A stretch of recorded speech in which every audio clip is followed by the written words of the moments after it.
5 साल की बेटी बाजार में गोलगप्पे खाने के लिए मचल गई। किस भाव से दिए भाई? पापा ने सवाल किया। गोलगप्पे वाले ने जवाब दिया, 10 रुपए के 8 दिए साहब। पापा को मालूम नहीं था गोलगप्पे इतने महंगे हो गए हैं। जब वे खाया करते थे तब तो 5 रुपए के 10 मिला करते थे। पापा ने जेब में हाथ डाला, 15 रुपए बचे थे। बाकी रुपए घर की जरूरत का सामान लेने में खर्च हो गए थे।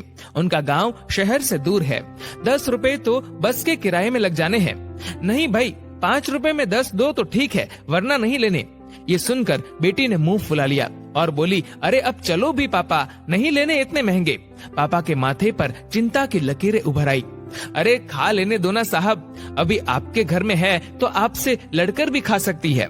कल को पराए घर चली गई तो पता नहीं ऐसे मचल पाएगी या नहीं, तब आप भी तरसोगे बिटिया की फरमाइश पूरी करने को।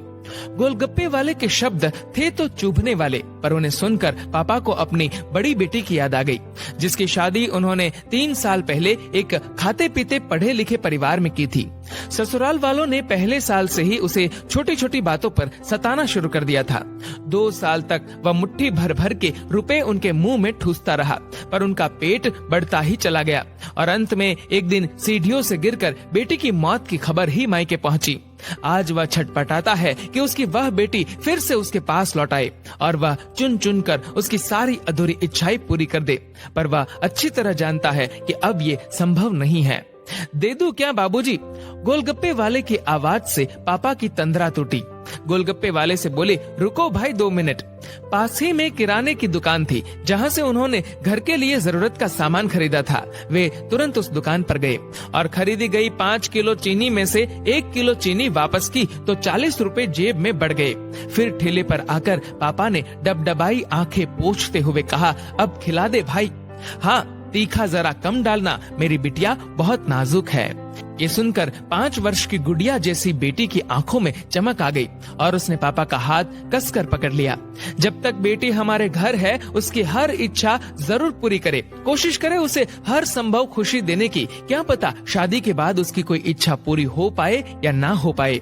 ये बेटियां भी कितनी अजीब होती है, जब ससुराल में होती है तब मायके जाने को तरसती है, सोचती है कि घर जाकर माँ को ये बताऊंगी, पापा से ये मांगूंगी, बहन से ये कहूंगी, भाई को सबक सिखाऊंगी और मौज मस्ती करूंगी। लेकिन जब सच में मायके जाती है तो एकदम शांत हो जाती है, किसी से कुछ भी नहीं बोलती, बस माँ बाप भाई बहन से गले मिलती है, बहुत खुश होती है, भूल जाती है कुछ पल के लिए पति और ससुराल, क्योंकि एक अनोखा प्यार होता है मायके में, एक अजीब कशिश होती है मायके में। ससुराल में कितना भी प्यार मिले, माँ बाप की एक मुस्कान को तरसती है ये बेटियां। ससुराल में कितना भी रोए पर मायके में एक भी आंसू नहीं बहाती ये बेटियां, क्योंकि बेटियों का एक भी आंसू माँ बाप भाई बहन को हिला देता है, रुला देता है।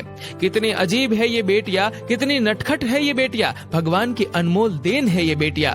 हो सके तो बेटियों को बहुत प्यार दे, उन्हें कभी भी न रुलाए, क्योंकि ये अनमोल बेटी 2 परिवार जोड़ती है, 2 रिश्तों को साथ लाती है अपने प्यार और मुस्कान से।